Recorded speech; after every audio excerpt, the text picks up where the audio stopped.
So, Jay et Allison. Jay, peux-tu me présenter cette jolie fille à côté de toi?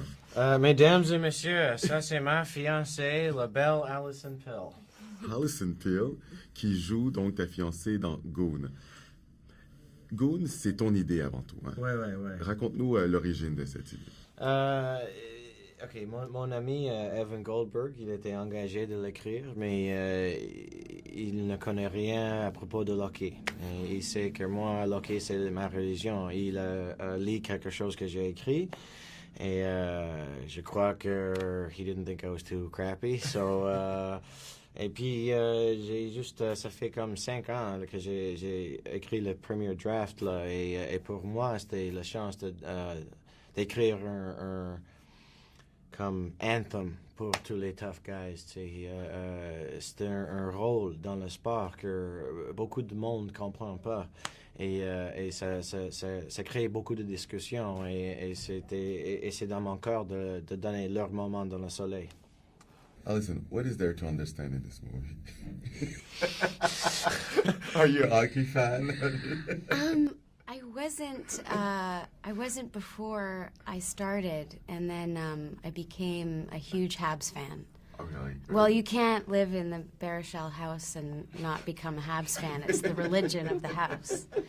You know, I'm sure if he could convince our 2 cats to wear Habs jerseys, he would. But I think, you know, I've really come to appreciate it a great deal, and its grace and you know, the sort of code of honor of the fighting of the game, you know, that isn't a matter of cheap shots, and it's a different thing entirely. So, of course, right now we're talking about Goon, and it's a funny movie, and right now we're also talking about the violence in the hockey, and the movie's gonna come out, so people are gonna compare, les gens vont comparer.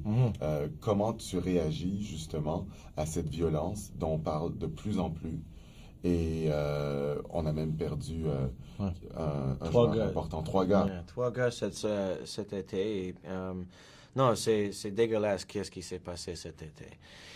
Mais quand j'ai écrit ce film et quand on l'a tourné, c'était dans le cœur de tout le monde qui était là, le réalisateur, le producteur. Nous voulons écrire presque une lettre d'amour à ces gars-là, OK? C'était un job difficile qu'ils ont. Et puis,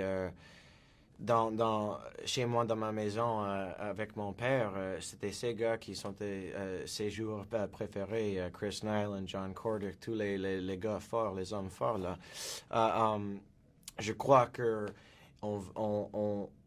il faut qu'on trouve quelque chose pour faire pour ces gars quand ils finissent travail quand ils finissent leur carrière dans cette sport-là. Mais en le même temps, je crois qu'on fait une combinaison de deux issues. Parce que les 2 dernières années dans le LNH, à mon avis, sont les années les plus violentes que j'ai jamais vues. Et ça ne concerne pas les bagarreurs. Ça concerne tous les elbow shots and dirty headshots and toutes les choses open ice. Qu'est-ce qui s'est passé avec Sidney Crosby et tous ces dégueulasses moments-là. Je crois que notre film, ça montre la beauté de qu'est-ce qu'il fait, ce gars. Ils vont patiner quoi? Peut-être s'ils sont chanceux, 4 minutes par match. Mais ils sont là pour faire seulement une chose, pour défendre leurs frères, pour défendre leur équipe. Même, you know, whatever the score is, it doesn't matter. Mais aussi, dans notre film, on montre qu'est-ce qui se passe avec ces gars-là. Tu sais, notre héros, il a beaucoup de problèmes physiques. Il perd beaucoup de choses en train de faire son rôle. Là. Donc, c'est comme... Ça, c'est un job avec plein d'honneur et plein de respect pour moi, à mon avis. Mais en même temps, c'est dangereux. Ça fait beaucoup de choses à leur cœur. Et on essaie de montrer toutes ces choses dans le film. T'en parles vraiment avec ton cœur, hein? Ah ouais, non, ouais, mais je le sens. Ça me dit beaucoup, ce film, et les goons, man, like, chez mon père, il y avait, ces gars sont les épidémies de les joueurs d'hockey. C'est qui tes goons préférés? Mais Georges Larac, c'est le meilleur bagarreur dans l'histoire de l'hockey, sans question, sans question. Mais quand j'étais jeune, les joueurs que mon père il idolisait, c'était Chris Nyland et John Kordic aussi. Tu les as rencontrés? Tu as eu l'occasion de les rencontrer? Quand j'avais 4 ans, j'étais chez l'aéroport avec mon père et on a vu John Kordic sur un payphone. Il a dit, go say hello and say hi, Slugger. And so I went, hi, Slugger. And yeah, give me a shake of hand. So yeah, it was pretty cool. Écoute, when you listen to him to talk like that, what do you see? You see like a little kid? I see the little boy going, hi, Slugger.